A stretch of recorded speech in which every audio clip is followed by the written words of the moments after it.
सौनकादि ऋषियों, आप भगवान की भागवत की कथा सुनना चाहते हो? देखो, भागवत की कथा साधारण नहीं है, ये देव दुर्लभ कथा है। इस संबंध में सौनकादि ऋषियों, मैं आपको बताता हूं कि जिस समय मेरे पूज्य गुरुदेव सुखदेव भगवान राजा परीक्षित को यह भागवत की कथा सुना रहे थे, उसी समय देवलोक से देवता लोग अमृत का कलश लेकर के आए, अमृत का कलश, और मेरे पूज्य गुरुदेव के सन्मुख रख दिया। और वो अमृत का कलश रख करके बोले, महाराज, हमने सुना है राजा परीक्षित को श्राप लगा है तक्षक काटने का, इनकी मृत्यु होगी। सुखदेव जी ने कहा, हां देवताओं, ये सच है। देवता बोले, महाराज, इनको मृत्यु का भय है? बोले, हां। तो फिर एक काम करो, ये जो अमृत है इसको आप राजा परीक्षित को पिला दो, ये मृत्यु के भय से मुक्त हो जाएंगे, अमर हो जाएंगे। और इसके बदले में जो भागवत की कथा, कथामृत इनको पिलाने जा रहे हो, ये हम सब देवताओं और ऋषियों को पिला दो। जब ऐसा कहा तो सुखदेव जी ने जवाब दिया, अरे ठगियाओ, अरे देवताओं, मैं तुम्हारे आते ही समझ गया था, क्योंकि तुम बिना मतलब के कहीं नहीं जाते।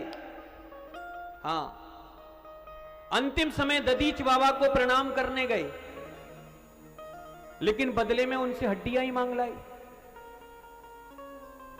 हड्डियां ही मांग ली। वेद पर संकट है, आप अपनी हड्डियों का हमें दान कर दो। दधीच बाबा ने हड्डियां दान करी देवताओं, तो उन्हीं हड्डियों से 5 शस्त्र बने। इंद्र का जो वज्र है वह भी दधीच बाबा की हड्डियों से बना था।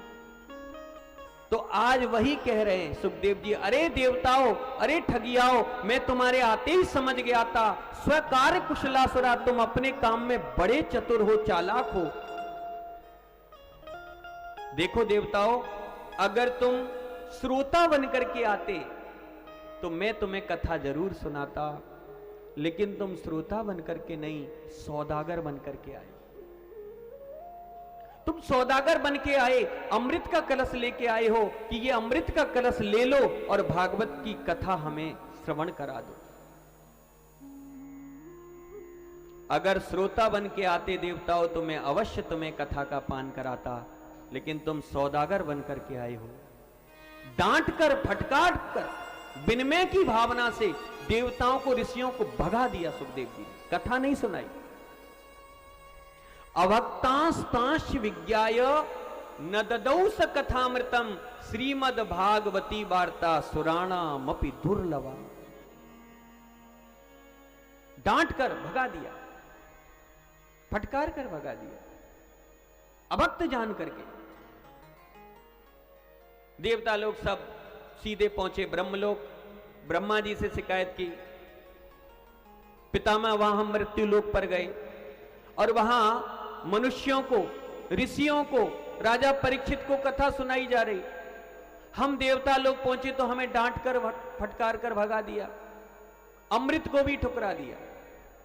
और अमृत को उपमा किसकी दी थी सुखदेव जी ने? को कांचा को मणिर महान। तुम्हारा जो अमृत है देवताओं, ये तो कांच के समान है, और मेरी जो कथा है भागवत की, ये मणि के समान है। तो मणि का और कांच का कहां से संबंध हो सकता है? भगा दिया। अब ब्रह्मा जी तो सब जानते थे, ब्रह्मा जी ने देर नहीं की, तत्क्षण एक तराजू उठा ली।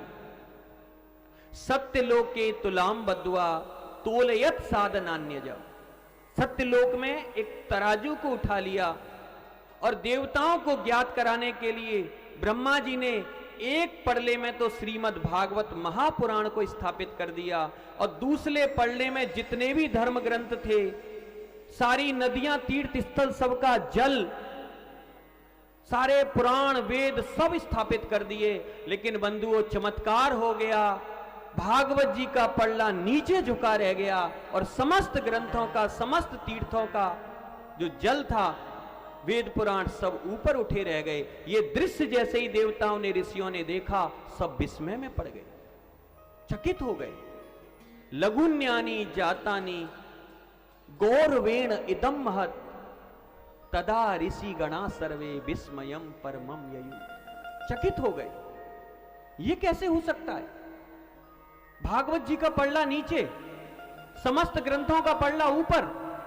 तुरंत ब्रह्मा जी ने मोहर लगा दी, मेन रे भगवद रूपम शास्त्रम भागवतम कलौ पठन। बोले ये साधारण ग्रंथ नहीं भागवत, ये तो प्रत्यक्ष कृष्ण ये भी ये भगवान का स्वरूप है। इसका दर्शन श्रवण पठन करने से ही जीव को भगवान का वैकुंठ सहज में प्राप्त हो सकता है।